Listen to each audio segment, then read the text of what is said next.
Is someone working? Oh. We're early. Someone working there is a killer.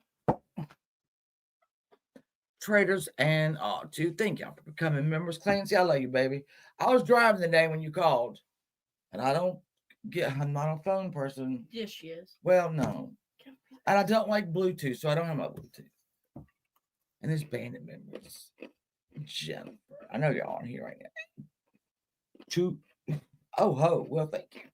Hey, two. I love you. Hey, Sam. I'll just wait till I get here so I can, one, apologize for my fit. He's hello, baby. I had a complete fit the other day. I don't know if y'all knew. Oh, am I muted? Oh. Let me see. I have to burp. I'm just here to say hi. I ain't staying. Get out. Hold on, am I muted? I might be muted. I don't know. No. What? I love y'all. I'm not muted? No. Okay. Oh, I'll be Clancy. Hey, Mark. Hey, Tracy. Why my hair look like that? Wait, because I'm sure people are going to come in here. Hey, there. I just got home from work. Thank you. And I don't want to go back up the steps. She doesn't want to go back up the steps. So she thinks she can hang out with me, but can't do it. I can until you start. I can do what I want. So I'm a bit under the weather. So the voice is going to come and go, but we're going to do it. We're going to get through it. Anyway. Yeah, I threw a fit. I did, Tracy. I did. I just heard it a minute ago because I was trying to stay away from the phone and the computer. They have paint, and I love Angelo like family, and I love y'all like family. And I don't like to lose my cool, but I did. I love you, Angelo. Thank you. Hey, rumor. I can't see anybody. I have a temper, but I don't. You do? Well, it's been said. Someone should tell me this. And I don't. I hide it well. Things don't get me too upset often. Now it doesn't. But you've grown a lot. Thank you. Hey Cheyenne, thank you. I appreciate you. I mean, I threw a fit. Hey, Plain Jane. Hey, Lavender Sunday. I threw a fit. About somebody that didn't deserve it, right? And I don't mean like I mean the actual one that was coming out of my mouth. She didn't deserve that because she's nothing. And I'm not even gonna make an excuse for it. I'm not even gonna YouTube will not take down actual factual. I know it's you, baby. Hey, Constant Sue. YouTube, hey Moody Farms. YouTube would not take down where she had posted my number. Hey, clean urine stash. Angela. Don't Angelo. Angela. Thank you, my love. Angela, you make me cry. See, you make me cry. Hey, Enlightened. Hold on. Be correct.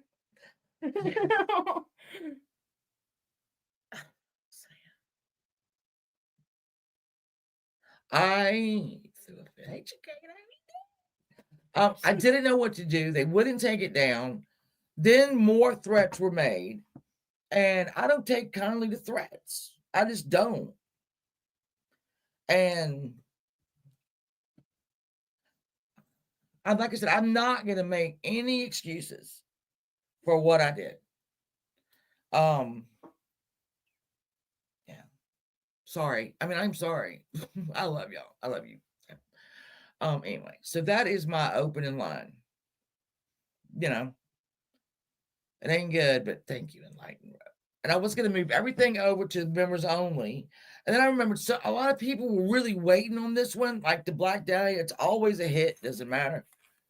Always Yeah, ahead. because you've done it before. I've done it a lot. But I can still do it more and more and more. So I knew when I took everything down, I knew I was disappointing people because a lot of people like, I just can't wait for this. So I put it back up and I'm here and start with you. Yeah, I love this one. I love how love this you. Hey, Carrie. Hello, Miss Feldman. You got a new one today? Oh. You should take the We'll worry about that later. She painted this desk, and I think it's the worst thing she's ever done because it was a nice brown, beautiful desk, and now she painted it pink. Hello, Lucy. I love you, Mom. Lucy, you made me laugh. Y'all. So many people have been with me for so long, and even when so many of y'all been with me so long. Hey, Tennessee, honey. And if I'm missing you, I'm sorry. And y'all have gone back. Again, almost died. It really had an effect on me. Oh, I know. I almost died. It really did have an effect on me, like you don't even know. The ambitious craft. Hello, Tracy. I love you. Thank you so much. I love y'all. Thank you so much. I cannot. Thank you. You'll make me cry. Yeah. So when I almost died, this is the last time I'm even going to say it. And my friends didn't even fucking text me. It affected me. It affected me. Because I thought they loved me the way I loved them. But they didn't. They don't. So, that plays on me a lot. And then when people go into that woman's chat, hate bonding, sucking up to her, my buddies, that pisses me off even more. But, because I don't go around, I don't hate bond. I don't hate bond. Somebody don't, I've got about 90 requests for a interview about, the ship. I haven't done it. Why would I do that? That's stupid. But, anyway. Yeah, and like when you were in the hospital, I would sit there and read comments. Yeah. Off your community posts. Even I think some of the things I said you didn't understand because you just look at me like. I know. Oh, thank you, Sarah. And it just really, really, really had an effect on me. I was close. I was so close. Yeah, twice. To not being here anymore. Twice, too. Like, it. And I still, I have to go get another 24-hour EEG in December. So I'm not, things have not gone back. Things have not gone back the way they were. Yeah. They've not, my brain is not gone back the way it should. Even like you're sleeping. Right. Exactly. Yeah. So we're working through it. Well, you know what, Mark? I mean, it was almost freeing when, I made it, right? And I didn't die. But then when my friends abandoned me, couldn't even text me, love you, girl, hope you feel better if you met it or not. That affects you as well. So, and let's talk about my teeth. I bet if people want to make fun of my teeth, when I was in the hospital, they put a piece of apparatus in my mouth that I did not care for, and apparently I'm a biter. So it cracked 4 teeth. All right? No. Let me see. No. Like. No, go. I would never show it. Really? You never told me. Oh, yes, baby. You never told me. 3 up here, 1 down here. What 4. One of your friends? Oh, I've got a lot of dental work coming up. I didn't know that. So people want to make fun of that, go right ahead. I mean, I lived. So yeah. Yeah. I was gonna say one more thing. Say one more thing, get the fuck out. I just want to say hi to my friends. Okay. YouTube channel coming soon. Not really. Yeah, we had 2 of a kind. There's so many of us that have been together forever, for sure. And then we got new ones. I see you, baby. Sorry.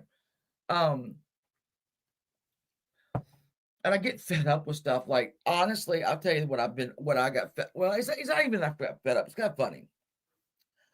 You go over there and you listen to like, um, oh fuck, what's her name? Mm-mm. Oh, Mama T and Okay. Charlie, Renee, and I got to listen to them, and it is so ridiculous, right? That they are going, he says, Susie, you're not a tiger. I'm a real tiger. I'm an original tiger. Take that tiger off. You're not a real tiger. I'm a tiger. You're not a tiger. I'm a tiger. And I'm like, this is so fucking stupid. Yeah, listen. Well, too, I mean, I'm like, oh fuck, they fucked me up. But anyway, it is what it is. I'm alive. So yeah, but I get to listen to that. I'm like, why am I listening to these people going over who's more tiger than the rest of them? Okay. And then I go to my friend Jenny's. I love Jenny Jen, and I love Flavor. I'm up to here with Bombshell. I got rid of her out of my life a long time ago. And that bitch is still around. I don't understand it. I don't understand it.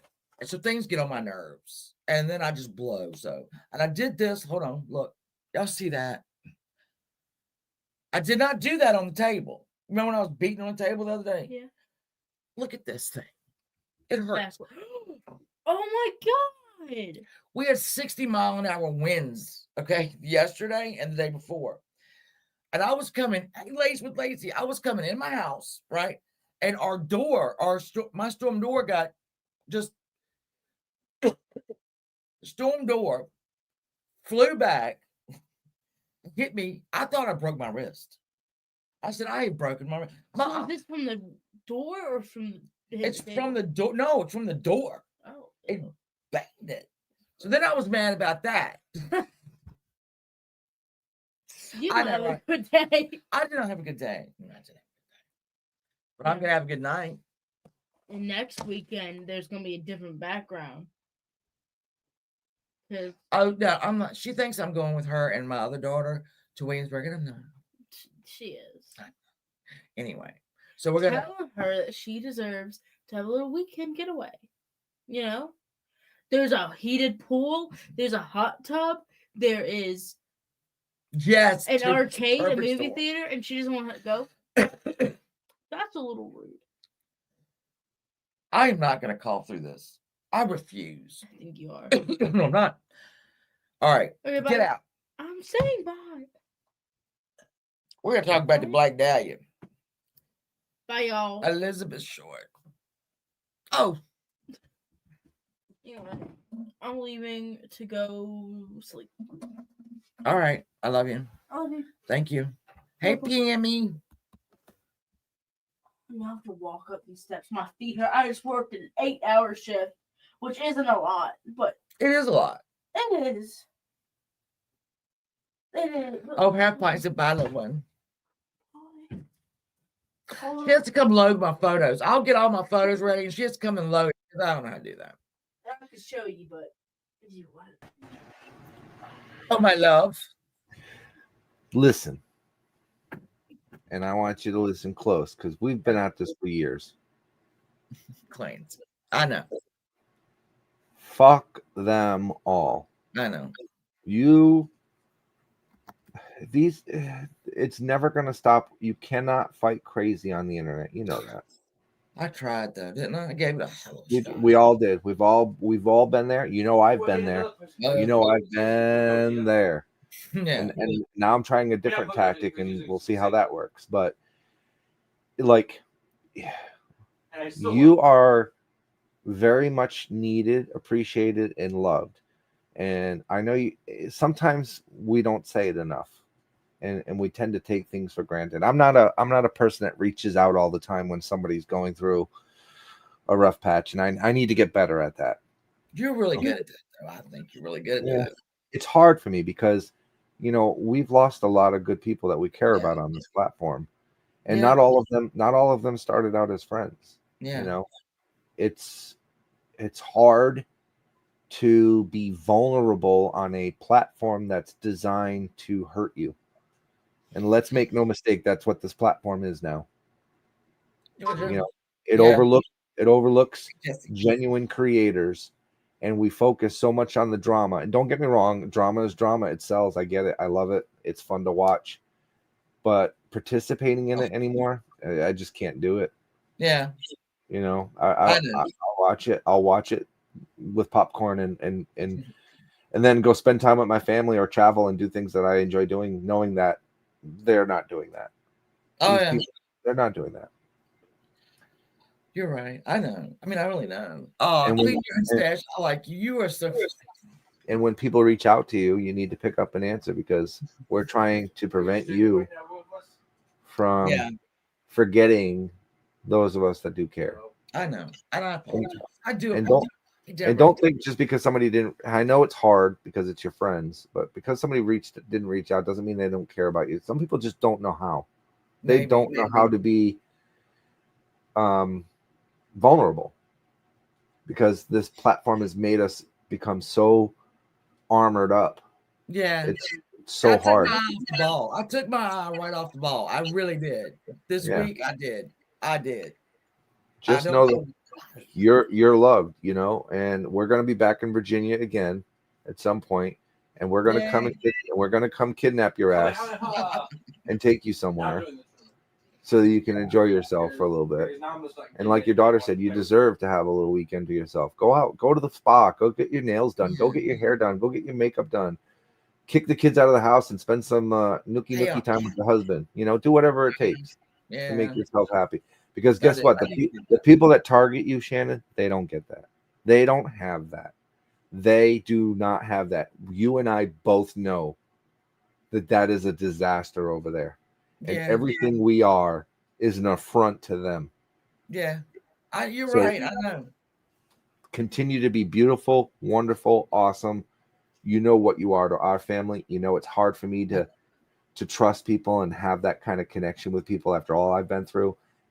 So like those relationships mean something to me. They do. They mean something to me. I'm with you. That's why my heart is broken. You know, it's broken. I get that. But anyway, it is what it is. I love all y'all. Thank you in the chat. I wasn't trying to drum up this. I just want to explain that, you know, you're hurt. I smile off the ball is what I did. You're hurt. Yeah. Oh, and I was lashing out, and you know, anyway, I gotta do better with that. I get it. You know, we love you. And like I said, when we're back down there, we're coming to get you. I love you too. Thank you. I do not have to do that, but thank you. I love you. That wood-fire grill's been missing us. I know. I just want to go rip that up. If I don't leave with like food all down my shirt, I feel like I went and been there. You know, a chicken wing in the bra that fell. I don't know, something. A meatball here and there. Hawk a ham. Well, hawk a ham, you know, never hurt nobody. Sir, you can't take the whole roast beef. It says all you can eat on the buffet. It does. It doesn't say all you can eat while you're here. Take that. Yeah. Hey, you get on with your show. Do your thing. I am. I love you, Angelo. I love you, Nancy. I love you, Andrew.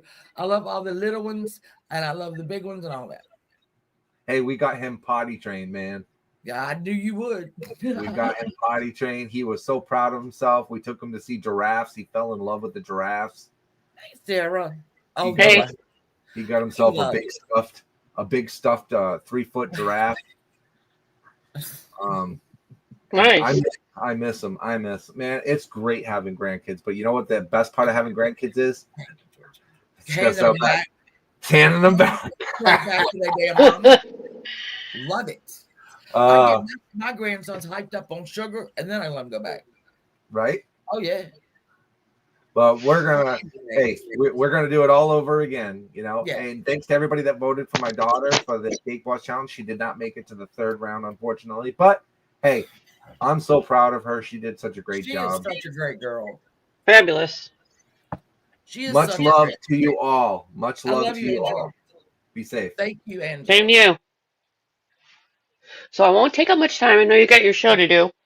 But I had this idea the other day, and it involved you. You know, because I like doing some of this kind of stuff sometimes. And your commentary's funny. I like laughing with you, so I thought, Oh my gosh, I should like totally do shows with Shannon sometimes. We could do We can commentary on stuff. Like I want to do the phone calls, some of the recent phone calls I just heard, if I get please. permission, and Yeah, your voice and your commentary on it. I think we could like be pretty funny together doing that. I Or the know, crime stuff. I think I it would be know. fun. Let's Yeah, do some shit together sometime. me and Sarah are going into business together. We are fucking doing it. All right. That's all I wanted to ask because I think, we're on the same like jam, wavelength lately. We have to provide something else for people to watch. You I'm know, trying. I'm I, trying. It's not always so popular. It's a hard thing in this I, area because sometimes I know we both came from this oh yeah, area and I fall into it too sometime, but you can do both, you can balance oh it. yeah, absolutely. If unless I throw fits, I can't do that. See, my shirt says "Work hard, be nice," and that's why I wore this shirt today. I don't have one that says that. I I said I have one that says like a good neighbor, stay over there and it has an arrow. Oh, God is love is here. Well, welcome, God. How are you? Welcome. Yeah, no, I have to wear this one because I'm work hard and be nice. Well, welcome, Nice. God's love. All right. Well, I love you, baby. I shall jump down and let you proceed with your show. And I just want to throw that out there. I like to do shows with Constance sometime, but yeah, let's do this sometime. I'm thinking me, you, and Constance would probably rip That it. would be fucking awesome. Yeah. Hey, Sarah, I love you, baby. I fucking love you. All right. Yeah. Is that the other Sarah? No, I love you. I'm talking to you, and I'm getting ready to say her. I love Hey, you. other Sarah. I Hey, call her other Sarah. I love you. I love Sarah. I love my Sarah. And she has an H on it too, so. Right? Mm-hmm. Right? That means she's good Sarah. She's a good one. I'll take that. I'll take it. Hey, Halloween baby. What's up, everyone? I can't stop talking. I'm gonna jump. I'll jump down now. I love you, Sarah. I fucking love you. You're awesome. All right. Keep doing your thing. Bye. I am getting ready. Bye. Love you, baby. All right. And here's what we're gonna do. This is gonna be 2 parts. I cannot fit the whole thing in one show. We will be live all day long. All right. So victimology. I don't even know. I think it's a word, but I think somebody made the word up. Harley. I think somebody made up the word, but it's a really good, it's a good word. So I even have a little, wait a minute, where's my outline? I'm trying to do these fucking outlines, right? So what we're gonna do is we're gonna do her early life, right? And then we're gonna go to her hitting California, and then we're gonna go. She went back and forth. This girl, who, by the way, was only 22 years old. Put that in your brain for a second. I think as I grew up, and everybody grew up with this story, it's almost 80 years old. So when you're younger than 22, you think, oh, she's 22. I mean, she's an adult. When your children get over 22, then all of a sudden these are kids. This is a kid. This girl is a kid. All right. And there's so many rumors and things that aren't right, and people just make shit up. So I want to take it tonight to the point where she is found by the woman and her daughter. I'm going to take it to that point, right? So that will be January 15th, 1947. And I'm going to end it there. Oh, it's crazy. And listen, I will float the thing, because a lot of people have read a lot of books about this. This girl, let's talk about this. Think of how many books, movies, TV shows there have been about this. And every one of them will tell you something different. I have read probably 5 books on Beth Short, aka the Black Dahlia. All right. I know at least 5. And every one of those had a different suspect that they wrote a whole book about. Steve Hodel has written about 5 books on it. And every book, he has to bring his father in again. His father is the doctor, George Hodel, which a lot of people believe is the murderer, the killer. I ain't so sure. I don't know. Well, but anyway, so we're going to get right to the time, right to her being found. This right here, all right? Next Saturday, we'll go from her being found to what happened, like the identifying and phone calls, and then we're going to go to the suspects because there's a lot of suspects. Orson Welles is a suspect. Orson Welles. Bugsy Siegel is a suspect.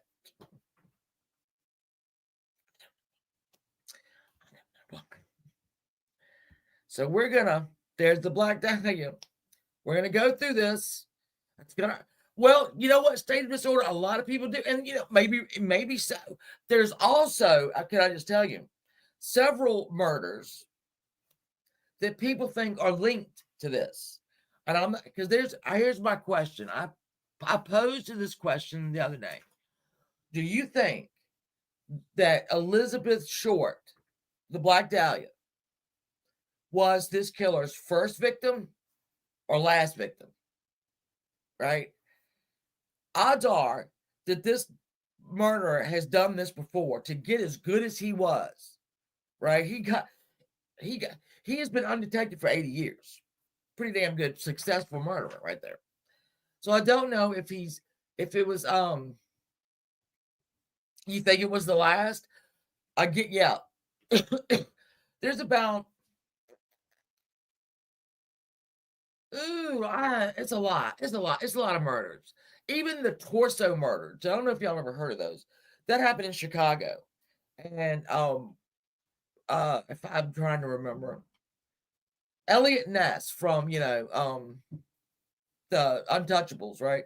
Moved to Chicago to try to catch this torso killer who would cut him up and lay the body or torso where it could be found. The guy, even just to fuck with Elliot Ness, made sure when Elliot Ness looked out of his window of his office, he found there was a torso right outside his window. A lot of people think these two things are related. There's separate murders. It's like a lot. So we'll go over those next week. But what I do want to get, I'm going to take a poll if I do how to do it. Maybe something happened. I don't think this was his first one. I don't think it was his last one. I don't know how this guy taunted the police. He sent her belongings. Well, he didn't send them to police. He sent them to the paper. He had doused everything in gasoline so that they couldn't get anything off of him. He's pretty smart guy. And some of these suspects are not smart guys. And I don't think they're lucky either. So we'll go through them though. But what I did want to know, what I'll probably put on a community post is, we all know the photos, right? Hey Anna, we've all seen the photos. We've seen the photos from far away. We've seen the photos from up close. And it's bad. What I have never shown, and what I don't know if I'm going to show, are the actual autopsy photos. It is bad. And there will be trigger warnings if I decide to do it. It will be, because it's the way her body was cut in half. They could tell, and you can tell when you look at the autopsy photos, she was sitting up when at some point, because her lower part of her body is turned up like she was sitting or whatever, kneeling at least. They're bad. Oh God, Anna, they're so bad. There was one drop of blood on a cement wrapper, like a bag of cement. One drop. Of course, they don't know if that was hers. They don't be space. It was so clean. And the things that he took off of her and stuffed into other places, it's bad. It's really bad. And the close-up, I don't think I would ever show the close-up of her. I could probably doctor them up to where you couldn't see. Well, it's bad. It's bad. This was a 22-year-old baby, in my opinion, but anyway. But I'll decide that. And if we'll figure it out. We'll figure it out. Because I can just trigger one and it's bad. So we'll go over that. The next time we'll go from them finding her all the way to, I mean, now, which is we're here 80 some years, almost 80 years later, we don't have a murderer. I don't think Orson Welles or Bugsy Siegel did it, but I don't know. I don't know. He might have. All right, so here's our Black Dahlia. Oh, Peachy, this is, and hey, Shadow. I love you, Shadow. I think a lot of people are so well, I mean, it's just bizarre. It's bizarro world. I don't even know how you. So we're gonna go to victimology, and then we're gonna move on to let's see, hold on. I've paper clipped everything together. Fabulous. So this will take us to this victimology will take us all the way to when she moves in with her father in California. The father, by the way, who faked his own suicide. Yeah. Faked his own suicide. And then about 16, maybe, I don't know how many years later, he wrote, there's two stories. One, he wrote a letter to his ex-wife or his wife and said, I'm alive. I'm sorry that I faked my own death. But I'd like, to make it up. Whatever. We'll go to that. That gets her out to California. No. All right, so we ready? We're ready. We're ready. Oh, I've got two victims. Oh, that's the French's. And then this last month of her life, she spent it in San Diego with a family called the Frenches. It was Dorothy and I'll tell you later. She spent a month there. She was supposed to spend one night there, and she spent a month there. Carrie, what are you doing? You've never heard of this case? Oh my God! Well, you're about to. All right, so let's see. I always like to see the first word I have. There she goes. She goes. This is Elizabeth Short. When she was younger, they called her Betty. When she got older, she wanted to be called Beth. So I'm going to try to refer to her by her name, all right? Because, I'm going to try to refer to I'll try. So let's see. She was born July 29th, 1924 in Boston, Massachusetts, to Cleo and Phoebe. She had five. She was the third of five sisters. She was the middle one. 5 sisters. Can you imagine that? Now, her family ended up settling in Medford, Massachusetts. Her father built miniature golf courses, which I didn't even know were available back then. I didn't even know that they were. But the Depression came and wiped all of his savings out. Nobody was going to play miniature golf anymore. There was no money. So he, in 1930, now think about this, the crash happened in 1929. And it wiped people out immediately. All right, immediately. It was no ifs, ands, buts. It was all gone. So what Cleo did in 1930 was he took his car to the Charlestown Bridge. Charlestown Bridge in Massachusetts. And he parked it. All right. And abandoned it.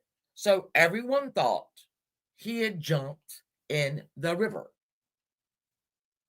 His wife, who now had to take care of 5, who now had to take care of 5 girls. She had been a housewife. So she had to turn around. She became like an accountant, like a bookkeeper, to raise these children. Beth had severe asthma. So much so that she had to have a lung operation that was pretty damn big, and when she was younger. The doctors told her mother, listen, you got to get her out of this climate, right? She can't do the winters up here in Massachusetts, which are brutal. So Phoebe had some friends that lived in Miami.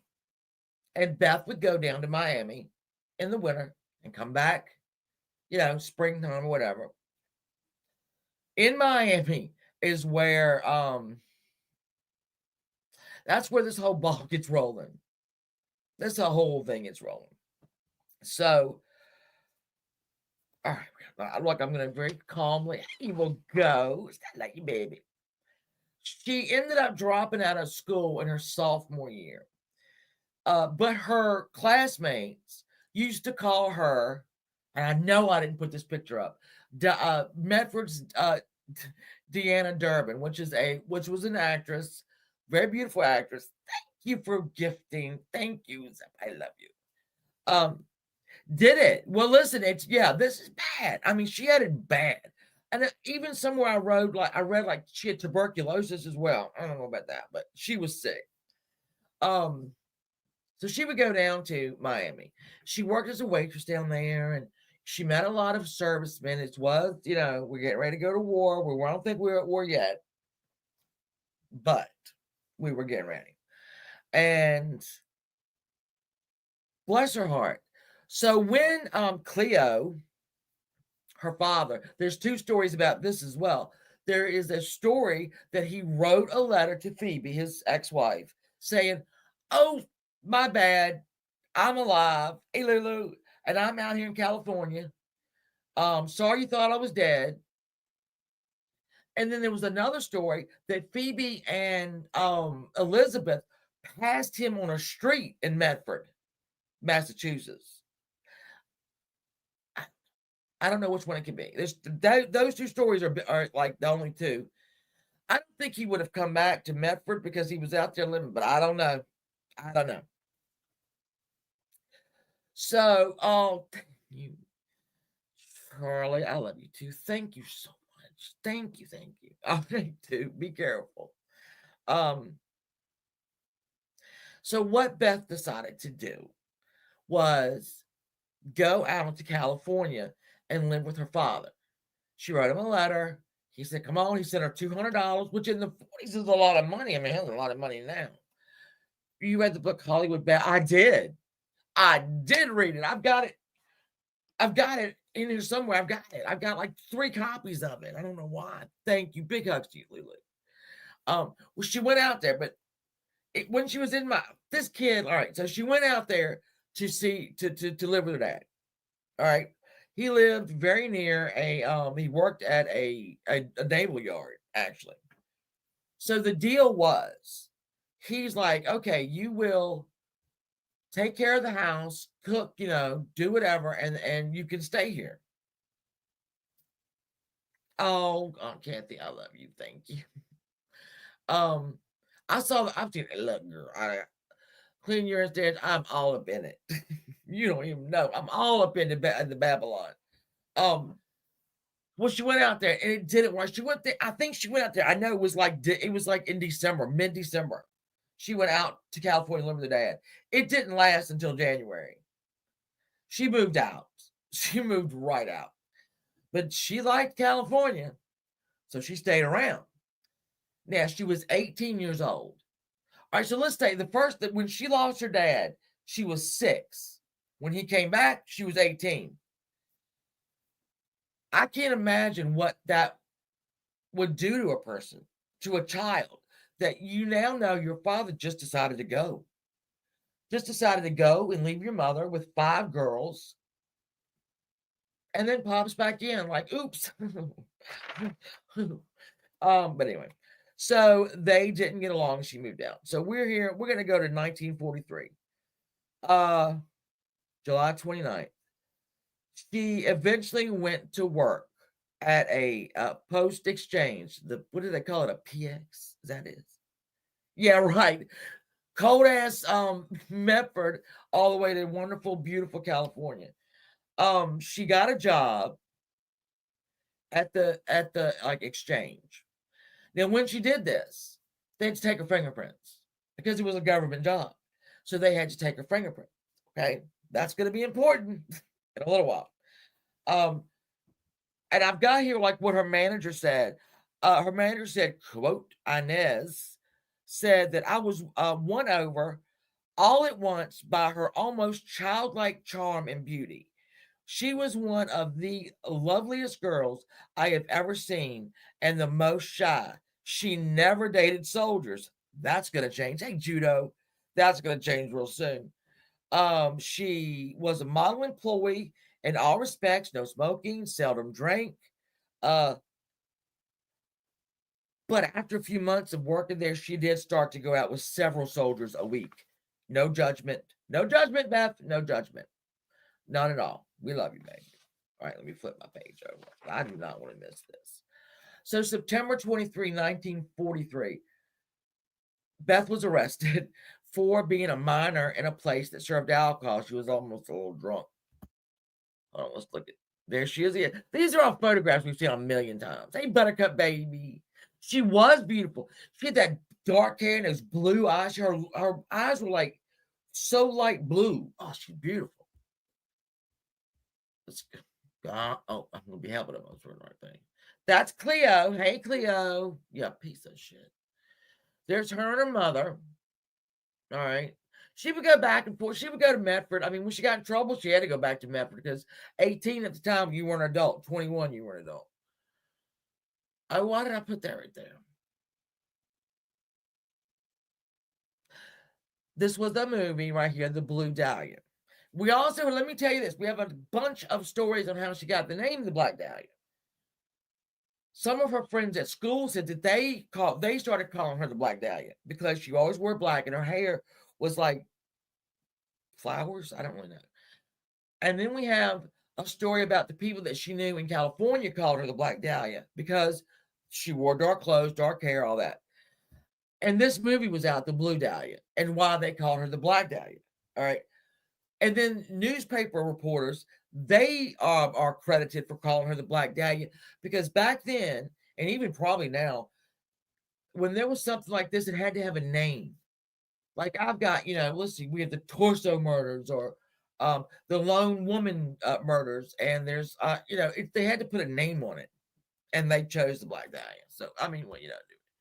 Oh, shit, there's Austin. Hey, Austin Matthews. I'm so sorry. I don't know how that got there. Here she is in front of, I don't know. I don't think it was her school, but it might have been. Oh, there she is in Miami. Hey, Skull Girl, how you doing? She's a beautiful kid. Let me make me small. Let me make this bigger. Oh, not that one. Sorry. There you go. I like to be put over here. All right. So this is her in Miami. I have a cousin named Betty Jean. Look, this is good. This is good. All right, and here's another friend of hers. Hello. Hello, there's Betty. Look at her.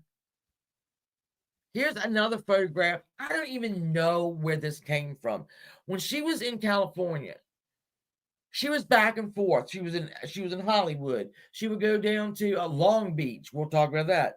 She'd go, she was all over the place. And she met a photographer. I don't know if this is one of his photographs. It's a lovely photograph of her, almost artistic. I guess you would call that artistic. Austin Matthews, get out of there. What is he doing?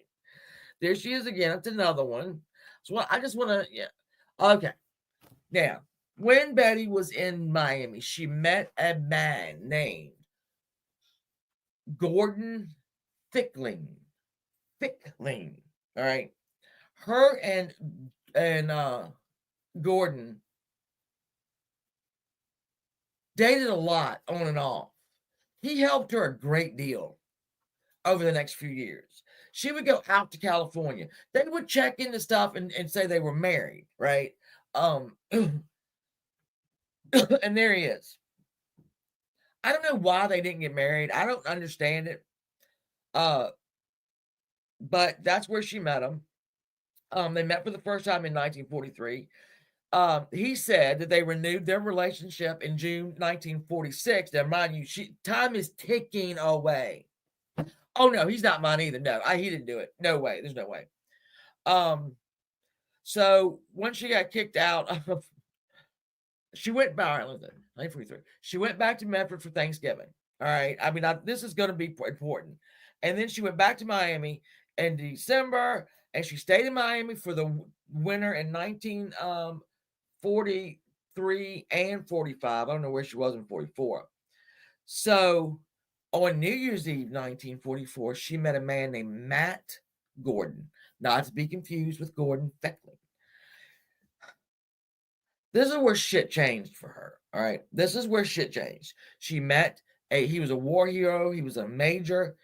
They met on New Year's Eve. Do I have a photo? You damn right I do. Let's find it. There you go. So, Betty had a little problem with the truth. JP, no, stop. She says, right, that they became engaged, that he wrote her a letter. He had to go, he was training pilots. He wasn't a very good pilot because he wrecked like 4 times and the last one killed him, but I won't get it. Serial killer. Yeah, well, that's what they say, and we'll never know where that name came from. Everybody takes credit for it. So there she is, right there. That's her, and that could have been there the day they met. She claims that he wrote her a letter and asked her to marry him, and she wrote back and said, "Sure, I would love to do that." She told other people that they were married and that she was a widow, because that was happening a lot, Let me go this way. So we go to 1944. All right, so 2 people. You got to remember, she did not stay anywhere long. She would go to Atlanta. I don't know why. She would go to Chicago. I don't know why. I don't know how she got the money to go. I don't know where she got the money to live. She didn't work. That's for sure. Gordon Feckling sent her money all the time. But this was the man that she wanted to marry. Unfortunately for her, in 1945, on August 22nd, Beth was sent a telegram that told of the death of Matt Gordon. That telegram came from his mother. His mother sent her a telegram to tell her that he had died. Hey, Gilly. I don't know. And I'll tell you why I don't know. Because I don't know. I say this because she did not work.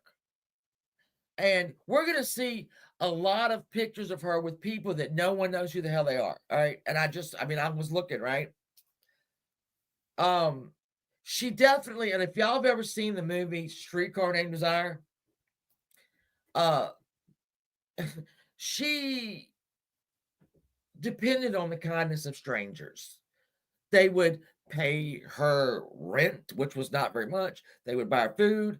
They would send, I don't know where she got her money. I don't know where she got her money. So in 1945, I'm sorry, August 22nd, she gets the telegram that he has died from his mother. And the mother even says, this is what she said: "Our deepest sympathy is with you." That was in the telegram to Beth from Matt Gordon's mother. All right. And she would run around and say, once she died, once she was murdered, the whole effing country knew about it, right? And, his mother we'll talk about that too. His mother went to every paper on earth and said, "I don't think my son didn't marry her. My son didn't marry her." Anyway. But it is odd to me that she would say, "Our deepest sympathy is with you." And Beth also carried the clipping of his death. And she would tell people that was her husband and she was a widow. So she didn't work any of the latter part of 1944 until the first part of 1945. She was employed at St. Clair's in Boston from March 30th until September 1945. Why am I giving you these little, Blanche? Why am I giving you these little bitty facts? Because they become important. They become important. From late December 1945 until January 9th, 1946. Now, let me tell you, January 9th, 1946, the next year is the day she went missing. January 9th, 1947. But anyway, so she registered at the Colonial Inn in Jackson, Florida. Her mother sent her checks all the time, and she wasn't working anywhere. Everybody looked for her job. She didn't work. All right, so now we're going to go to 1946. She's running out of time real damn quick. She is running out of time real fucking quick. So let's see. She was back in Medford by February 1946 with her mother. She worked at a little theater and then a couple of restaurants. I mean, she was like she was a waitress. That's what she did. Bless her heart. Anyway, so she bought a bus ticket to Indianapolis. And then it was from there to Chicago, where she stayed at the Park Row Hotel from June 24th until July 12th. That's a long time if you don't have a job. Now, she did have a job at the beginning of the year, but listen, nobody that ever saw this girl said she was not. She was always dressed impeccably. All right, anybody. Ask anybody that ever met her. She was dressed impeccably, makeup, hair done. She was put together. That takes money, folks. I don't know if y'all men know that, but it takes us a little bit. So from June 4th to July 12th, and then she would go over to the Blackstone Hotel with a guy named Jack. Okay, so she goes back to Long Beach, and she's picked up by Gordon Feckling again. And she checked into a hotel on July 22nd through August 3rd. This was the one Gordon Feckling got her a room. He was stationed in Long Beach. He didn't have her very close to the base, but he had her, I don't know. I don't know. So she slept a lot of the time. She slept a lot. The owner of a drugstore around the corner said she would be in there every single day. Men in uniform would come in there and fall all over, right? Now this is where some say she received the name Black Dahlia. All right, she moved to a hotel in Long Beach. Acquaintances called her Radiant. All right, she told some of them that she was planning to marry an Army officer. Beth told a lot of lies. And when you tell these lies, and then after she was murdered, and the police have to work backwards, right? I mean, you can't work forward. You got to work backwards. She's dead. All right, now we got to find out what she did yesterday, and then the day before that. So when they would run into these people, and then people would tell them, well, she said she was getting married. Well, she said she was married. She said she had a child that died too. She said this. She said that. She said her sister was. She told so many lies that I don't know if anybody knows the truth. I really don't know. I don't know. It was a lie after a lie after a lie. So, yeah. So she moved out of the hotel. She was radiant. Planning to meet somebody. Days later, she boarded a Pacific Electric streetcar and went down to Hollywood. Investigators believe she lived at the Sunset Boulevard in Hollywood for about a week in August, and this would be of 1946. Running out of time. All right, running out of time. Hold on, this is more. So when Mr. Gordon died, I think that people said that she wanted to be an actress. She never wanted to be an actress. And you know what, Clean Tears, if anybody wants to come up here, I welcome it. I don't think she gave three shits about being an actress. They said she was an aspiring. She never went to an audition. She never. Everything that I've read, she showed no interest in being an actress. What she wanted to be was the wife of a serviceman, a hero, if you will, and to have a nice, normal life. Because I don't think this kid did have a normal life.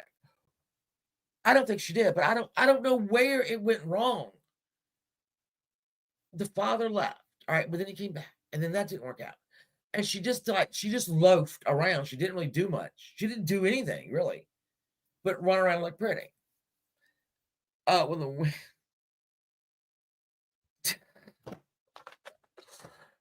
We need to do a stream just about Hollywood Babylon. If y'all don't know what Hollywood Babylon is, it's a book written. It wasn't even allowed to be in the United States when the dude first wrote it. All right. It's got some wild stories about some pretty famous people, and they are not in any way. They are not in any way. I mean, it's crazy. Do you? Well, we can do it. Listen, clean your things. We can do it. All right. Yeah, she wanted love and security, and she wanted to be normal. I don't think this kid ever knew anything about being normal. Maybe make sure I have everything on here. Yeah, that I Matt Gordon. He crashed a lot. He crashed a lot. I'm not gonna. Sorry, Matt Gordon. You crashed a lot. But the last one got it. All right, so we're gonna move on now. We're gonna move on to the years when she was absolutely in Hollywood, absolutely in California. I don't think she was in Hollywood because she wanted to be a star. I think that, and if I'm not mistaken, when men were coming back from the war, I believe, if I'm not mistaken, a lot of them stopped in California, right, and decided to stay. There was a huge boom when the war was over. Boom. I mean, they couldn't build houses. Hey, baby Billy, they could not build houses quick enough for these people. So enter. Let's go. Let me see. I always forget I've got these damn pictures done. All right, so that's Gordon. We don't know who that is. But look at her eyes. You see how clear her eyes are? Another one, no idea. None at all. I don't know why she has a leg. She looks like she's had a leg amputated in this. She looks like she's had a leg amputated. I don't know where the damn leg went. I don't know where it is. I don't know. But this is another man. We have no idea who he is. Okay, this is Mark Hansen. Now, Mark Hansen owned and co-owned some restaurants, some clubs, and he was, I think he was Danish. Was he Danish, clean urine? I think he was Danish.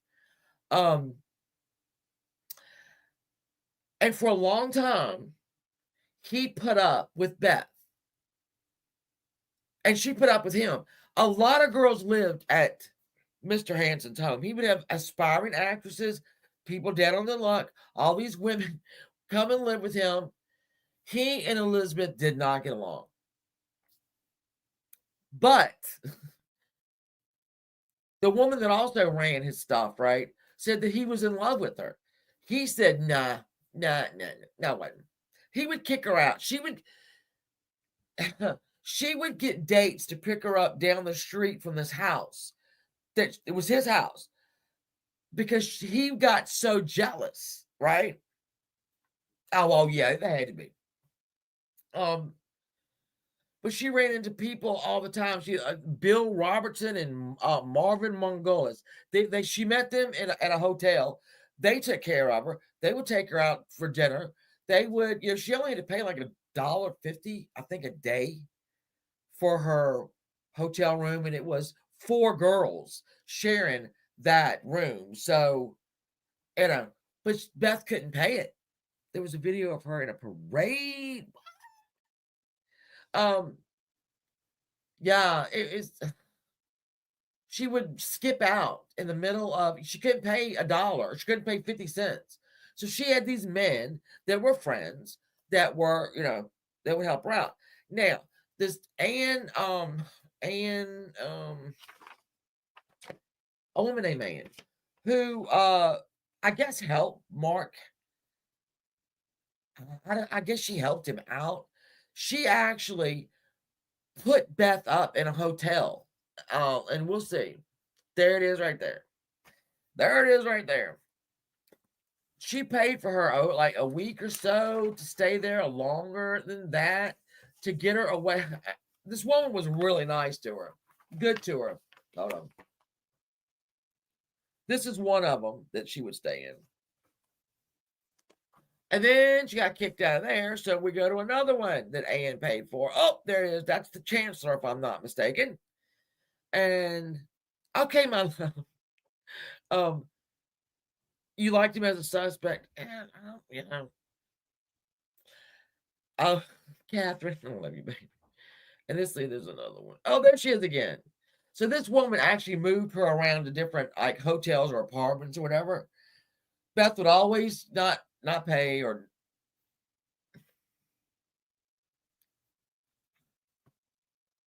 I'm throwing my hands up because she had people that genuinely were good to her and she just didn't care about mama. Right, Kathy. You think back then it was called dating for dinner? Well, yeah. There was also, listen, I'm gonna dispel this rumor real quick. There's a rumor that she had an undersized female system. Let's put that way. It was like an infantile. It didn't grow. There was no way she could have sex normally. That is not true. That is not true. Okay. There were plenty of men that had sex with her that said everything worked fine. There was also people said that she was pregnant when she was killed. Not pregnant, even though we don't know where her inner drawer. They could tell she'd never been pregnant, probably from the hip bones. And I say this because even if they find a skeleton today, right? And they can always tell by the pelvis if it was a man or a woman. They can tell if the woman's ever been pregnant because when you're pregnant, man, I don't know if y'all knew this.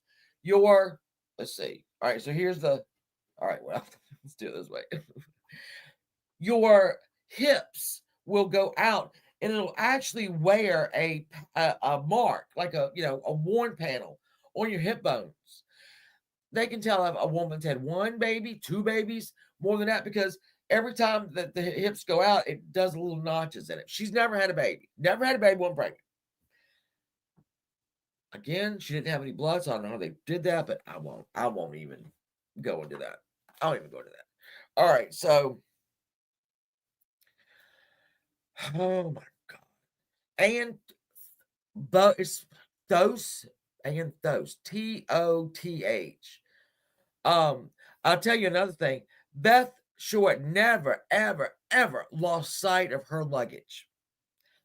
And you think about it, right? I love being stepped on. Well, I'm sure you can find one. Exactly, they hinge. I was trying to, yeah. So you get notches on your hip bones every time you're having she never had any of those. So anyway, because she told a lot of people that she had a child that died. She was always trying to get sympathy. So Matt Gordon dying, oh, that was my husband. And then she actually, at some point, added a child into that, which when we go to part 2, there is a reporter that, if y'all have ever, I don't know if y'all know who James Elroy is. He is a pretty good, he wrote one of the first books, well, not one of the first books.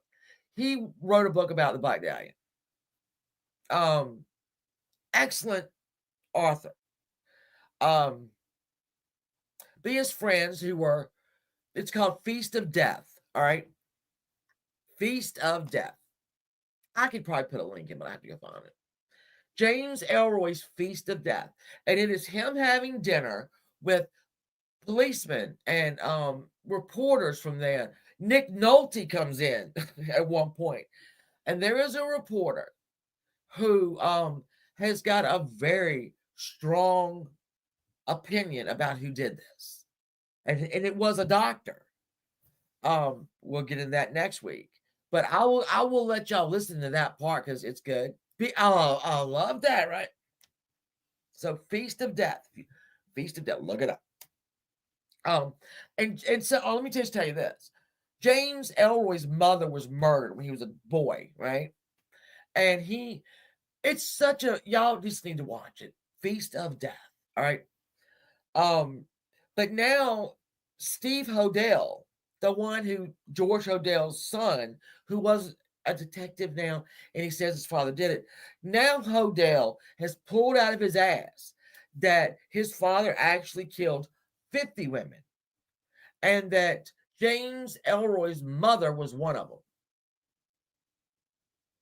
So 50, he killed for 50 years is what now Steve Hodel is saying. That's why I don't laugh with him. I just don't laugh with him. I don't believe you. I read the, I've read, excuse me, the Black Dahlia Avenger, that first book he wrote. No more. No more. All right, so we got to the girls. Let's see. Okay, then she met. Okay. During her stay at the Guardian, she had her friend Margie. They had a 15-year-old runaway that was living there that was working her ass off. There was a photographer. He took some photos of her on October 23rd. Um, she was riding around with that guy, the photographer, and asked him to drop her off at Mark Hansen's. And he did, and she left her luggage there. I mean, it's just a whole big thing. It's a whole big thing. So by early December, a frightened 20-year-old Elizabeth decided it was time to get out of Hollywood. I don't know why she went to San Diego. Nobody knows why she picked San Diego to go to from Hollywood, from LA. She did, and I think she ran back into Fickling again. I can read you everything right here that she was back and forth. Mark Hansen would kick her out. She would show back up over here. So-and-so would pay her room, So when she went to San Diego, I can't tell you why she did it. I don't know. Nobody knows. But there she was found asleep in I want to say an all-night theater, but it might not be. But I'll get to that in a second. So Beth liked to hit the clubs. Okay, she liked to be seen. I don't think it was not for it. She was not going to be an actress. I have to just keep saying that. I do not believe that she wanted to be an actress. She just wanted to be seen. She liked to be looked at. And I don't know if this got her into trouble. I don't know. Was she a prostitute? I don't know. I wish I did know. It's not looking good. She might have been. You dated me for one day. My fat ass stepped on you. You wouldn't want me stepped on no more. All right. So anyway, this again, she loved the nightlife. She would just wander aimlessly around, right? Living on the edge, what they called it. Doing and saying whatever she needed to get people to do what she wanted. I don't think she was evil for this. I think she was trying to survive. Why should they get a job? I really don't know. I don't know. So, let's see. We got it. She hooks back up with Gordon Feckling again, and they go to these apartments on Lexington Avenue near Vine and Hollywood, and they were there from the 27th of August. They split up. She went to the Hawthorne Hotel. She just went back and forth. She had her friend Marjorie. And Marjorie Graham, she knew from high school in Medford, Massachusetts. Hey, stop that. I think maybe so. Stop. I don't like to disparage her. I think she did what she had to do. I think if she could get out of sex, she would do it. But if she had to do it, she would do it. That's what I think.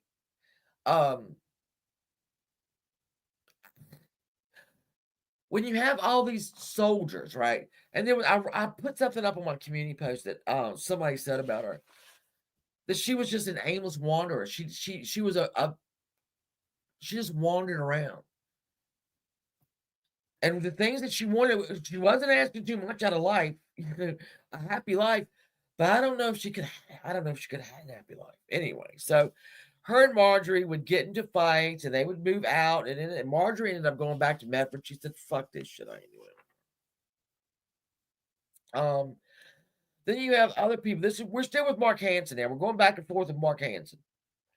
A lot of the girls that lived with him worked. They were waitresses, or they worked at his club, or at Florentine Gardens, or they, in some way, shape, or form, had an income. Not her. She won't go do it. I don't know why. She don't want to do it. Beth went to the Hotel Figueroa. If I had to put every hotel or apartment building that she lived at, we'd still be here. We'd be here all night. She moved constantly. It was like a week at a time, a day over here, 2 days over there, a month over here. It didn't make any sense. So Mark Hansen had just had enough. No more. No more. No mas. And he kicked her out. He kicked her out of the house, and there was no coming back. She told some more lies. She told Margie, her friend, that she had planned to marry an Air Force lieutenant. Now, if you remember, she said she was going to marry an Army guy the last time. This time, she told her great good friend that she was going to marry this Air Force lieutenant after he was released from a hospital in Hollywood. I don't know. Stop and think. I think, but she was abandoned. She abandoned herself pretty much. She did not work to stay anywhere. I don't understand it anyway. So she was worried about the guy that her and fiance, and hoped he would get better before their November 1st wedding. So Marty said she took a train back to Massachusetts, and she received a letter from Beth. And she said when she wrote her back, she wanted to say, "Did you get married? Are you married?" Beth probably forgot she told that lie, but yeah. Let me see. I'm making sure I got everything. Y'all know me. I'll forget it. Yeah, we're good. Oh yeah, she went. She lived with her and a couple other girls went to live with this musician. I don't know where she finds these people. Right, his house was too small for all of them. He's the one that ended up taking Beth and the other girl over to Mark Hansen and saying, "Look, my house is too small. You have to take them over here. You got girls over here," and he did. And Mark Hansen took her. So we have the summer turning into fall, and Beth was becoming pretty known around Hollywood. She liked men in uniform, and she began to spend lots of time in bars. Let's see, there she goes again. Look at her. Don't know who this man is. Have no idea. Oh my God. How did I get there? Oh my God. Mitch Marner and yeah, Austin Matthews, love you, baby. All right, we'll just jump ahead to this. All right, let me say overtime. Mark Hansen kicked her out. Okay, we got there, right? Mark Hansen got mad at her one time because she went into his bathroom and cleaned his bathroom. And he was irate. She got rid of empty bottles. Hey, traders. She put things up. He hit the fucking roof, right? And Ann, the woman that first, Ann, he didn't date Ann. Ann had another boyfriend. I don't know why these two were in business together, because Elizabeth called Mark Hansen once and asked if she could come back. And he said, "You're going to have to wait till Ann gets back." To see, he's talking over with Ann. It wasn't her house, and he wasn't her man. So I don't even know where Ann came into all this, but Ann helped out Elizabeth a lot. Okay. So yeah, she cleaned the bathroom. He got really mad. I put in here, Beth was frequently in hot water. He would throw her out. I told y'all that shortly before her death. And said Mark told her that he was going to allow Beth to return for a few days when she got back from San Diego. So when we get to talking about San Diego, where she stayed the last month of her life, something happened there. I don't know what happened there, but she had somehow contacted Mark Hansen before she left San Diego and said, "Can I come back?" Yeah, for a few days, and that's it. And that's all. And he did. So again, when the police, I say you find her body, right? And I say you have to work backwards to find out how she got there. I love that we got there. So they talked to Ann, and the detectives, everything I downplayed about that time. I think the cops said that I'll tell you what they said. Ann was asked what happened if he was turned down from a woman, because he did apparently have he ran, had sex. Flossie had sex with some of these women, right? And Ann said if they turned him down, they were gone. Bye. Mark wasn't a great guy. And again, Mark found out that Elizabeth had made a long distance call on the phone, and he got another blow up, right? And so, like I said, this was oil and water with those two, or they were in love. I don't know which one it was. Carlos Avenue. Mark Hansen had a house on Carlos Avenue. Some of the girls stayed there. The police actually went there in 1947 at the middle to end of 1947 and tried to lift blood out of that house because Mark Hansen was one of the people they wanted him to be in. I think they wanted him to be one. I don't know though. Considered kept on moving out, right? All right. Now, the last time Mark Hansen saw her, Hansen said she was going to Oakland during the holidays with her sister. When she comes back, she wondered if she could stay with him. He said he didn't know. She said, well, I'll call you and see if you changed your mind. She left, and Mark Hansen says, I never saw her again. Maybe he did, maybe he didn't. Yeah, I think that's all. All right. So, and then we'll get once we get past the murder, she took a address book that belonged to Mark Hansen. It was all these people's addresses. She stole it for some reason. I don't know why.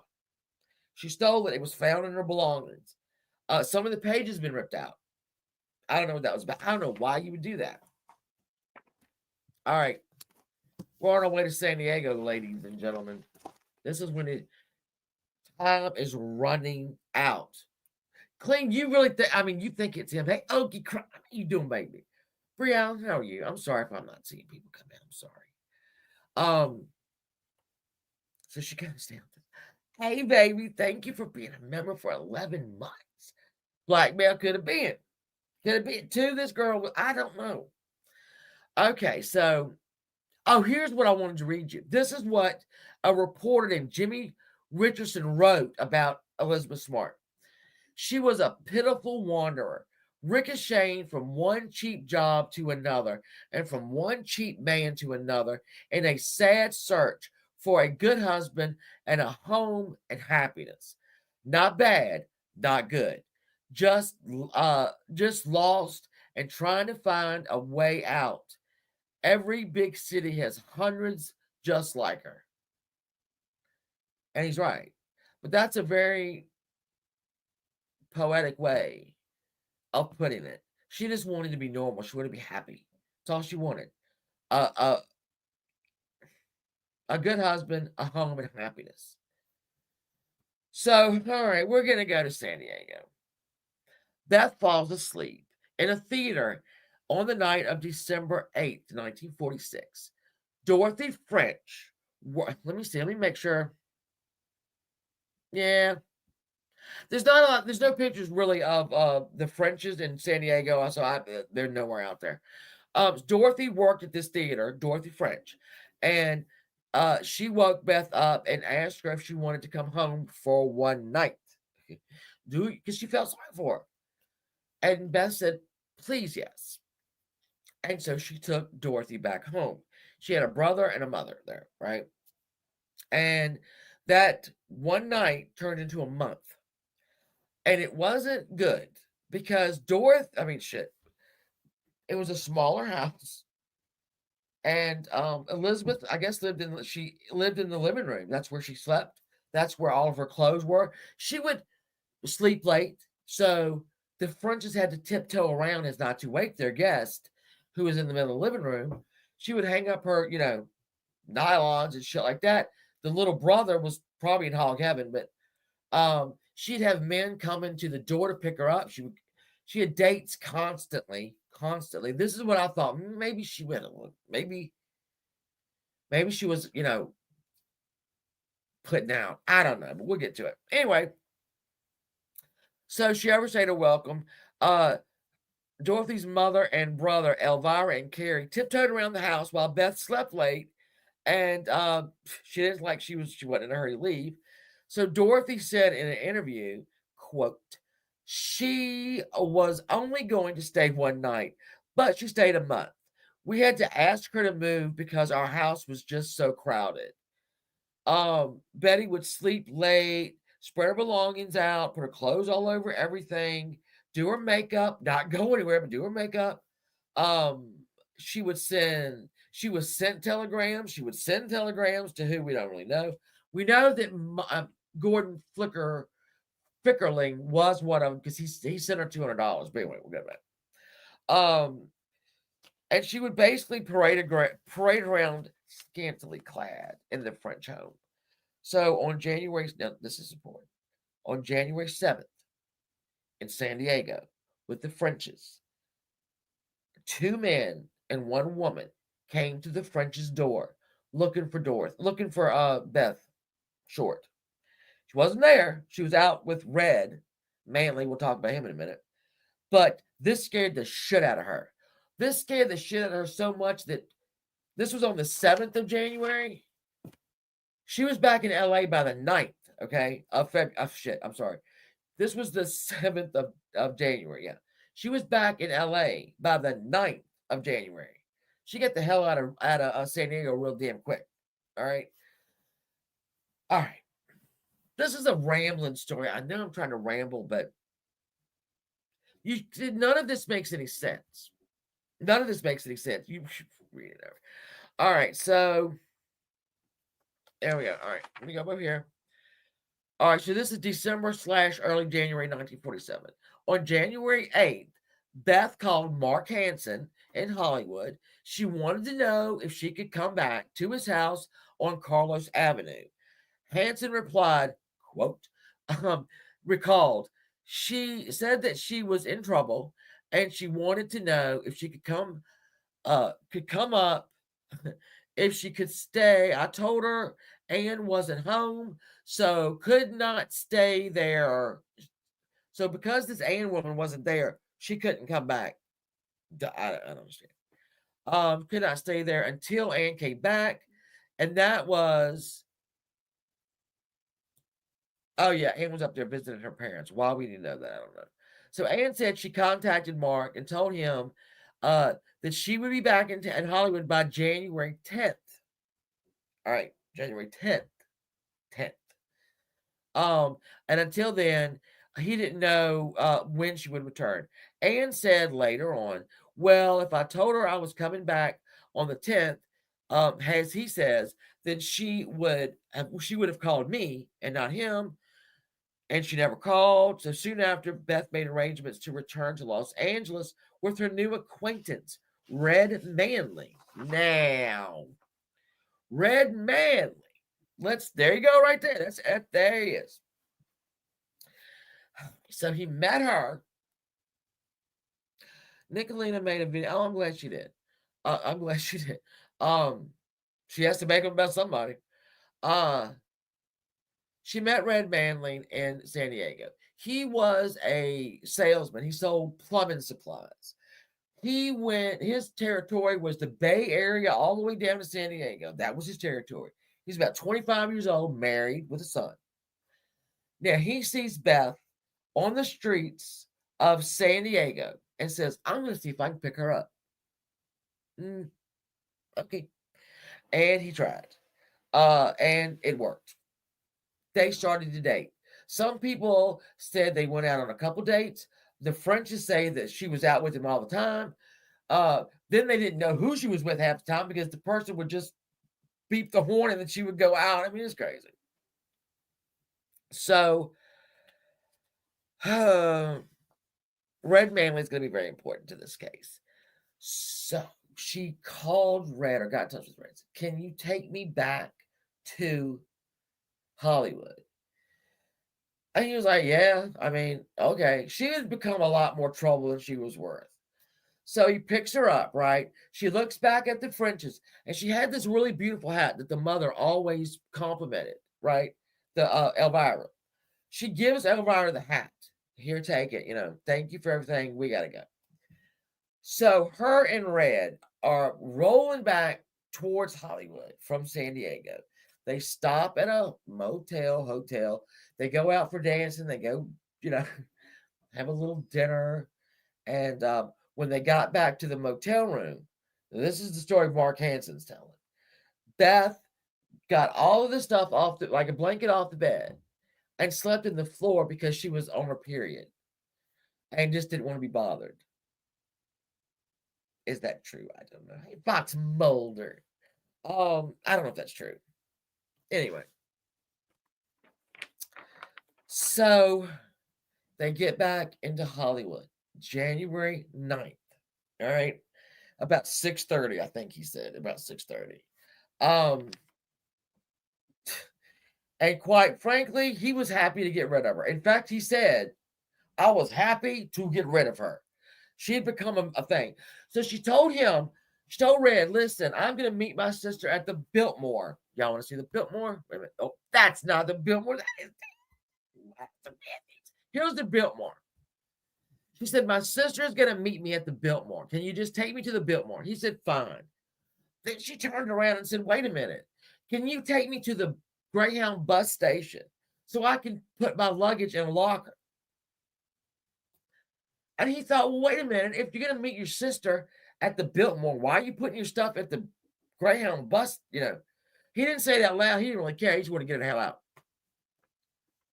This thing didn't really. So we are out of time at this point. It is January 9th. We are out of time. There is no more time. Okay. So, he dropped her off at the Biltmore downtown. Let me show you the inside. There it is today. There it is. There's some more pictures. So while they went into the Biltmore, Red went with her. And she said, I'm going to go to the bathroom. Can you go to the front desk and ask if my sister is here or has she called? Red did that. He went to the desk. Is it anyone, he had her name. I can't remember her name is them. They said, never heard of her. Okay. So finally wait a minute, I'm sorry. He left at 6:30 that night. She said, just go on and go. He dropped her off. He said, quote, I was just glad to get rid of her. All right. And then he did say on the way back, when the police asked him this weird question, did she talk about any murders that she had been reading about in the paper? And he said, on the way back, she really didn't say a lot. And that wasn't like her. Let's remember, those 2 men and 1 woman came to the French's door looking for her ass. All right. So she was, scared of what we don't know. So he's like, no, she never really did, All right. So obviously the sister never came. Miss Adrienne West, that was her sister, never showed up. So Beth stayed in the Biltmore's lobby for several more hours. She made some phone calls. The last time Beth was seen, she was walking out of one of the side entrances onto Olive Street. And that is the last time anybody saw Beth alive. But wait,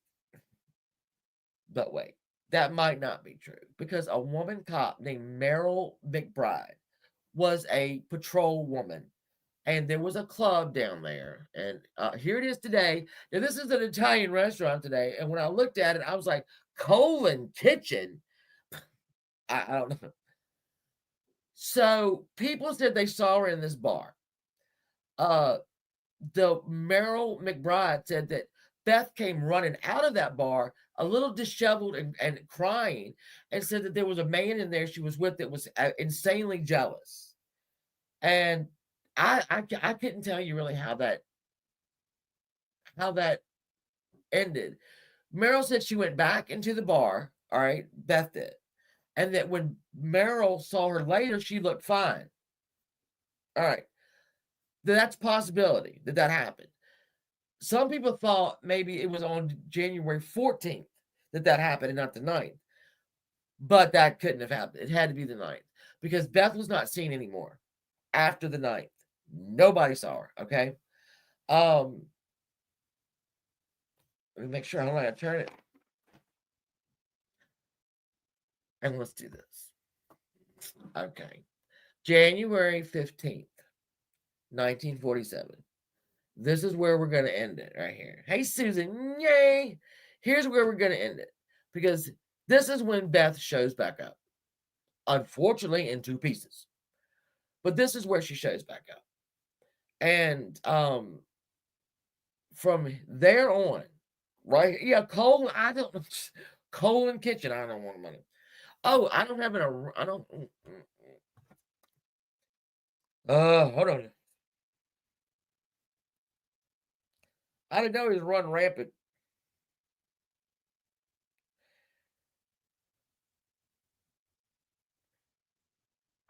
Hold on, let me try to get to it. Hold on. I can't find myself.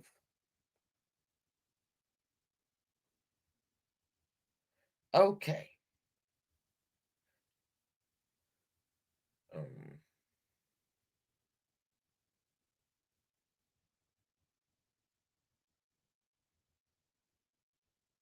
Um, I'm on them up. Hold on.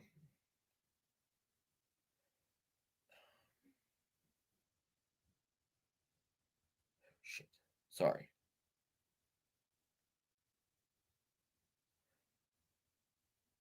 I know there's people. I should be mod. I'm gonna want a Kathy. I'm gonna load them up.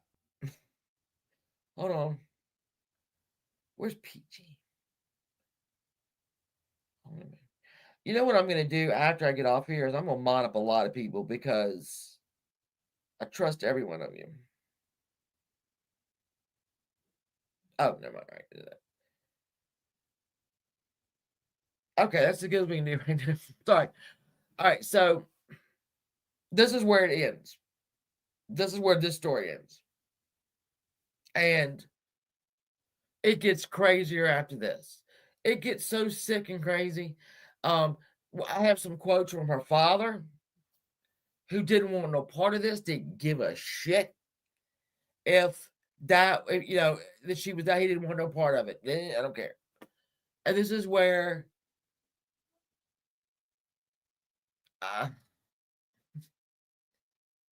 well, obviously she lost her dignity. When you are, you know, cut in half in 2 pieces, you have pieces of your own body shoved up into your orifices when you have been force-fed feces, and she was force-fed her, I don't know if it was hers, but she was forced, feces was in her stomach.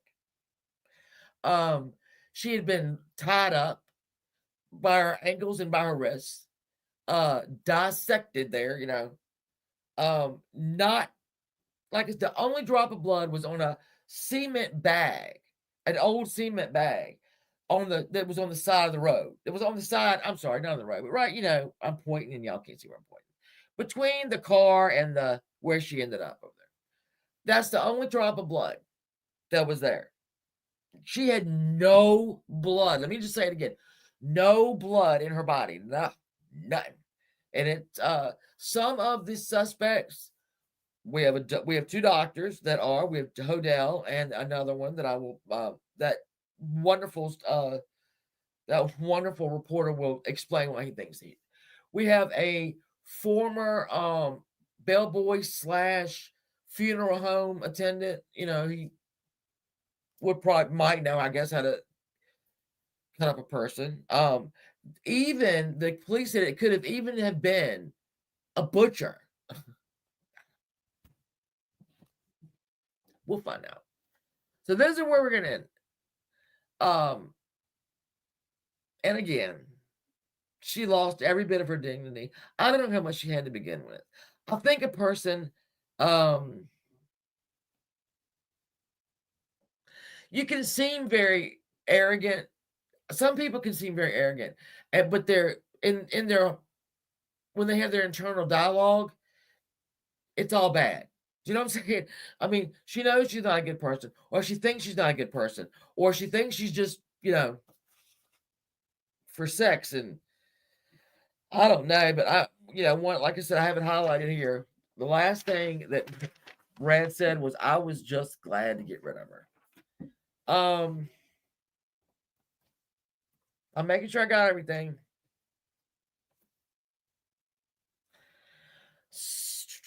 I'm pretty sure I do, though. I think I might have not skipped anything for. Yeah, I think I'm good. Oh, she did date another guy, Dominguez. She dated a guy in San Diego. It was named Dominguez. She went out with Frank Dominguez a couple of times, New Year's Eve, Christmas dinner. Then she go back out with Manly, and then she go back with, and I think that we're good. So next week we're gonna go from there. We're gonna out these photographs. I don't know what we're gonna do about these photographs. They are so horrible, but I don't feel like I'm using them gratuitously. Philippilepsy. I can say it. I love you, Halloween baby. I love you all. I'll decide, and if I do, did you know how far from the hotel and restaurant? I have a map. I did not load the map up. It's far away. This was that was in downtown LA. Now, if you see, this is out. They were building houses fast and furious. This is on Norton Street, which is in, I want to say, South Los Angeles. I could be wrong. I know this all in my head. I've got it written down. I didn't load it. She was, whoever took her on the 9th, she walked out of that door onto Olive Street from that lobby, and they had to have her a couple of days, right? Because she was tortured, basically. She didn't die from a blow to the head, even though she had many blows to the head. Many. And, eventually they were going to kill her. They were bad. But it wasn't like she died when he slit her mouth from ear to ear. That is when she died of shock and blood loss. No other injuries killed her but this one.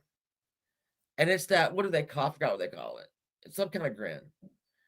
That's what killed her. And that was the last thing that happened to her, obviously. The last thing that happened to her. So she was alive for a great deal of this torture. Who would kill someone like this if you didn't know them, if you didn't hate them, if you did just some crazed man come and just do it and then never do it again? We'll talk about George Hodel, Dr. George Hodel, who was a rat think weirdo, who was accused of having sex with his own daughter, and he's in a Frank Lloyd Wright house. No, sir. I do not think we get into a Frank Lloyd Wright home and act like a barnyard, but he did. He had underground rooms, had orgies all effing time, and people saw him have sex with his daughter, Tamar. And when in 1949, when he finally went to court for it, even though there were 3 witnesses and the child, he was acquitted. So Steve Hodel tries to make a connection. I made sure I stopped it right here, because if I could keep going all night. And I will show the photographs. I've shown one of them. Hey, Warrior Grandma, that when his father died, he went to wherever the hell somebody lived, Hong Kong, I don't remember. And he was getting his dad's stuff, and he found like a little keepsake book, a little book of photographs. And there were 2 photographs of a dark-haired woman. And Steve Hodel, oh, that's the Black Dahlia. That's Elizabeth Short. No, sir, it is not. I'm sorry, but it is not. They don't look nothing like her. This is what got him going on this road. I never heard the mob feed people. Oh, I don't know. It's, did she piss off a mobster? I don't even know. I don't know. This hairstyle's, ooh, spicy. The Clean Urine says, listen, next week, why don't you make plans to come and be up here so we can talk about this together? Because you know things I don't. I know things you don't, because you've read 4 or 5 books so far, so maybe so. Maybe so, but I just don't. When I read to you what was done to her, okay, so if the person did this to her, there was not a part of her body that was not violated in some way, shape, or form. nipples gone, shoved up her ass. She had a rose tattoo on her leg that I think it was Anne, said that she would love to sit cross-eyed and that rose would show, and she thought that, Beth thought that was great. That was cut off and put in an orifice. What else? There's not a part of her body that wasn't. So if you have somebody that crazy, here's what I'm saying. If you have somebody that crazy, that batshit crazy to do this to a human being, then they don't know. All right, maybe they don't know. He's so fucking crazy. I don't think he can stop being crazy and go back out into the world and think, oh my God, I just cut that girl in half, drained all her blood, stuffed things up her ass and made her eat shit.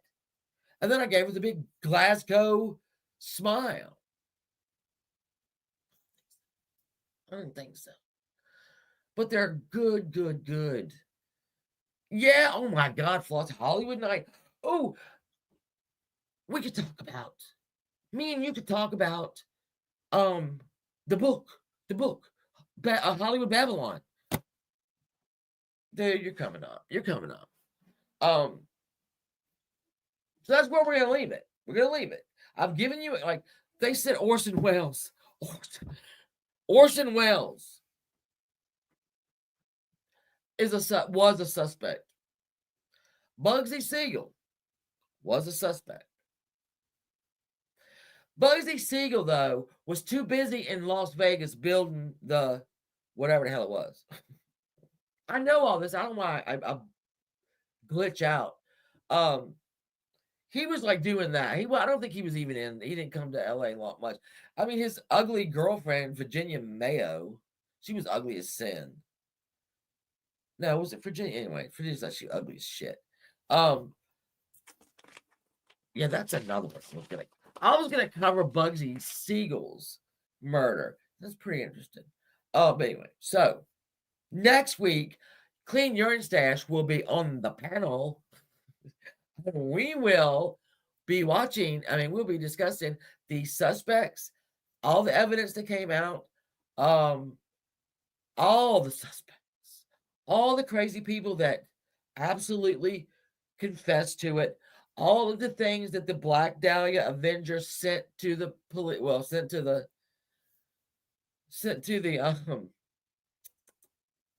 newspaper. If they even the killer even went and got her luggage out of the Greyhound storage and sent that in. So the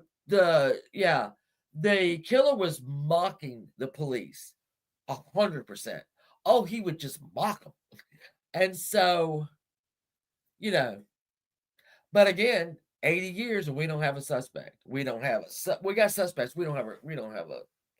And I think a lot of her things are missing now from, any evidence. I'm pretty sure it's went missing long ago. I have to double check that, but I'm pretty sure because, well, they would not have even, DNA would have blown their mind back in the 40s, number one. Yeah, I don't even know. I didn't back then. Couldn't they just narrow you down to like, okay, well, I'm B positive. I'm B positive in my blood and my life. Anyway, so if there was a spot of blood somewhere and it was B positive, they would say, oh, it could be hers. They didn't really, I would love to see that stuff now, though. I would love to see that stuff now, but it's gone. It gone. Yes, everyone do have a happy Thanksgiving. I will be here next week. I do get the humor. Let me tell you, Clean Urine Stash is brilliant. If y'all are not subbed up, please do. He finds the weirdest people. And he and I don't know. I guess you might have found her first. What the fuck was your name? What was her name, Clean Urine Stash? The one that put the camera in her whoa.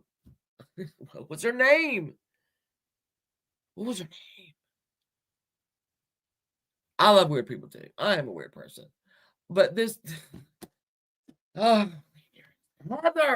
I don't know nothing about Heather. My God. Oh my God. And then let me tell you, Clean Urine Stash even set me up so that I could interview her. And y'all have to know Heather. Heather's loony tunes, okay? She thinks that a machete was, that she was, oh my God. She believes that a group of people, her husband included, knocked her out when they were staying at a motel. And she was assaulted with a what, samurai sword? I don't even know what. And she says that all of her everything all the way up, he nicked her liver. If y'all didn't know that, there was a kidney. She goes to these doctors and tells them what happened. They look at her. Her channel is gone because of the following. She went to AutoZone. I mean, it was something where it was like a I don't know what it was. It was a sword. She went to an AutoZone and got one of those cameras. I guess you could snake down into your car. And she sat on her floor naked and put the camera in her privates so we could see the injuries. As she was doing this, everybody, because when she went live, you went live. We were going, no, don't do it. And her channel got booted. So then she goes back over to Facebook, is where she is now. But Clean Urine Stash and I batted this woman around. And he said, he interviewed her. I actually talked to her daughter and her sister-in-law. Anyway, he set me up where I could have talked to Heather. And I declined it because she was so crazy. I couldn't have done it. I don't know what I could have done. You do to upload her videos, and I thank you for them, honey. I thank you for, because she is nuts. She thinks that, oh God, I got to go back to my Heather file in my head. She'll be sitting in her car and say, what was it, like Jennifer Lopez went by, or all these stars that would go by and say, so-and-so's got Heather Inman, that is her name. Go to, well, I have some. You can go to mine and look for Heather. She's always in the title. Go to Clean Urine Stash, though, and look at his stuff that he's posted up from Miss Inman, because it is some wild shit. And if you think you're crazy, Rihanna, yes, Rihanna is in on it. She was in on the attempted murder. She was. And she's gone to the police. She went to a doctor, all right, in Savannah, Georgia. She's from Georgia too. Or she's going to South Carolina. Maybe it was Charleston, South Carolina. I'm sorry. She filmed it. She told the doctor what had happened to her. She brought a CD of a CAT scan or whatever. He looked at it and he said, do you have a psychiatrist? And she was like, that's not what we're here about. You know, it was she went left out of that office like a crazy person, yelling, and she was going to sue him. He said, yeah, do whatever. Get a hold of your psychiatrist. Oh my God. Snoop Dogg, thank you very much. Plain Jane. It was a lot. There's a lot of big stars that are out trying to kill her. Anyway, that's a whole other story for a whole other day. Whole other story. But if you want to see craziness at its finest, you can check me, check Clean Urine Stash, because it is worth it. Now, so here's my notes for next week. Too many. I mean, I'm going to, of course, make it bigger. Stored up the what? Damaged her? Yes. Her liver. She said it nicked her heart. You see, it nicked her heart. It nicked a lot of stuff on the way up. They're stalking her. They are stalking her. Heather. We probably shouldn't laugh at people like that, but I'm fucking sorry. I'm sorry. She's funny. I'm sorry. Anyway. All right. So again, let me apologize for my hissy fit the other day. Like I said, I took my eye off that ball, and I shouldn't have done that. So And I'm going to, Catherine, my lovely daughter, said, maybe the next time you're angry, don't fire up alive. And I'm like, well, that's, I don't know why I didn't think about that. But anyway, um, I am good. Everybody's good. Everybody, Jennifer, yes, everybody have a great Thanksgiving. Um, and I will see y'all next Saturday, unless Aunt Kathy's in the, what? Oh, Sarah, call me tomorrow, Sarah, because I'm getting tired of Aunt Kathy going into the hospital. Vic, you know I am sorry, because it's not generally mine. Well, it is. Let me say, I'm an asshole. Okay, let me know. I'm an asshole. Never denied it. But I have good days. Let's just do that. I'm an asshole, but I have really good days where I'm not. So when I love y'all. I love all of you. I've maintained about double what we all usually have. Thank y'all very much. I hope my 300 that go in there and that watch us later. I love you by 300 and yeah. I mean, I'm a good person. Damn it. Thank y'all for coming in. Clean Urine Stash and I will be live next Saturday night, won't we? Yes, we will. And then we're gonna do one. We're gonna talk about Hollywood Babylon. That is a crazy ass book. Y'all like it. I love y'all. Thank you for all being here and listening to me drag on about Miss Beth Short. I kind of like her. Do you know when you well, I mean, I've read all these books. All right, where's my books? Hold on. Here's one. All right, this book right here. This is The Cases That Haunt Us. Let me just move that. And I have the thing. This is by FBI. FBI. And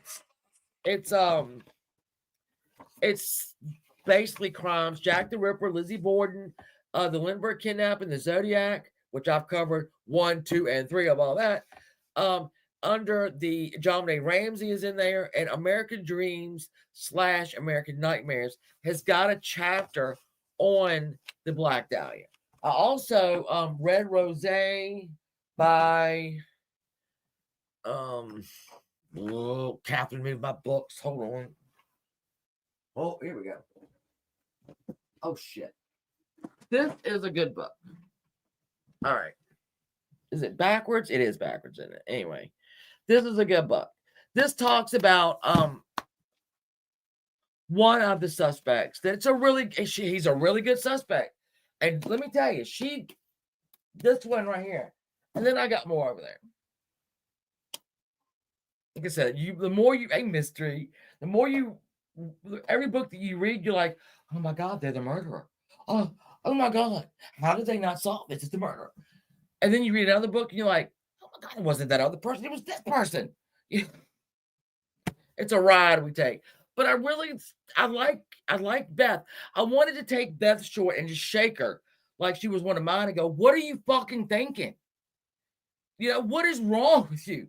I obviously couldn't.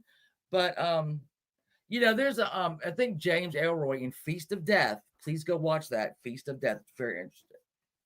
He hopes that when he gets to heaven, right, he will be able to see his mother, because that's an unsolved mystery as well, and say, Mom, what happened to you?